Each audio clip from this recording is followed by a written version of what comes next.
Beaucoup de gens pensent que pour pouvoir développer sa force et sa masse musculaire, il faut nécessairement passer par une salle de musculation et soulever des charges libres, des poids libres tels que des haltères, ou bien des barres ou des choses comme ça.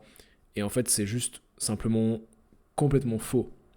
Et je pense que la raison pour laquelle la plupart des gens ont cette croyance-là encore aujourd'hui, c'est déjà d'une part, je pense, les médias. On a tous déjà vu sur Instagram tous ces influenceurs, tous ces fit boys qui nous montrent leur super performance au développé couché. Et ça nous donne l'impression qu'il n'y a qu'une seule voie vers un physique musclé, et c'est la voie des charges additionnelles telles que les haltères, les barres, etc. Mais en réalité, je pense que la deuxième raison pour laquelle on a cette croyance, c'est parce que depuis, euh, depuis le début de l'histoire du bodybuilding, on va dire populaire, c'est-à-dire avec les magazines, etc., on nous bassine avec une fourchette de répétition qui va en général de 8 à 12, c'est ce qu'on voit le plus souvent, 8 à 12 répétitions par série. Et le problème avec cette fourchette, c'est pas forcément le fait qu'elle soit fausse, parce qu'en réalité, une fourchette de 8 à 12 répétitions, c'est effectivement optimal pour faire du muscle. Mais c'est pas la seule réponse, c'est pas la seule métrique qu'il faut prendre en compte lorsqu'on veut maximiser sa prise de masse musculaire, que ce soit au poids du corps ou avec des poids.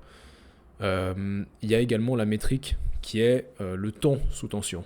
Donc, alors oui, bien sûr, il faut faire 8 à 12 répétitions, mais si j'effectue mes 8 à 12 répétitions en 20 secondes, j'aurai beaucoup moins de résultats que si j'effectuais 6 répétitions, 5 répétitions en 40 secondes.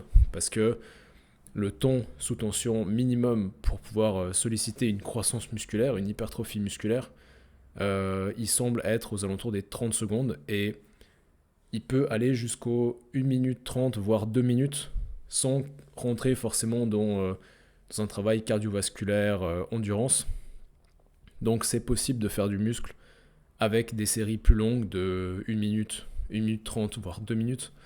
Ou alors faire de l'hypertrophie en faisant des séries plus courtes, en travaillant entre guillemets en force, en faisant par exemple des séries de 5 répétitions, ou, ou peut-être un petit peu plus, mais en ayant en même temps 30 secondes de temps sous tension, c'est possible de faire du muscle de cette manière-là. Donc s'il y a un conseil que je peux vous donner via cette vidéo, c'est ne vous fiez pas trop au nombre de répétitions. Fiez-vous plus à ce que vous voyez sur votre chronomètre. Donc, fiez-vous au temps sous tension également. Et vous verrez que vous allez grandir, peu importe le nombre de répétitions. Et c'est la raison pour laquelle, même quand on s'entraîne uniquement au poids du corps, c'est possible de continuer de faire des progrès. Même si on est capable de faire 50 pompes, 100 pompes d'un coup, on peut quand même continuer à prendre du muscle. Il suffit d'accélérer le tempo, ou bien au contraire de le, de le ralentir. Le tempo, c'est le nombre de secondes qu'on prend pour chaque répétition, et en particulier qu'on prend pour chaque phase de la répétition. Donc en général, le tempo, il est donné sous 4 phases. Il y a la première, c'est la phase excentrique, donc la phase où le muscle s'étire.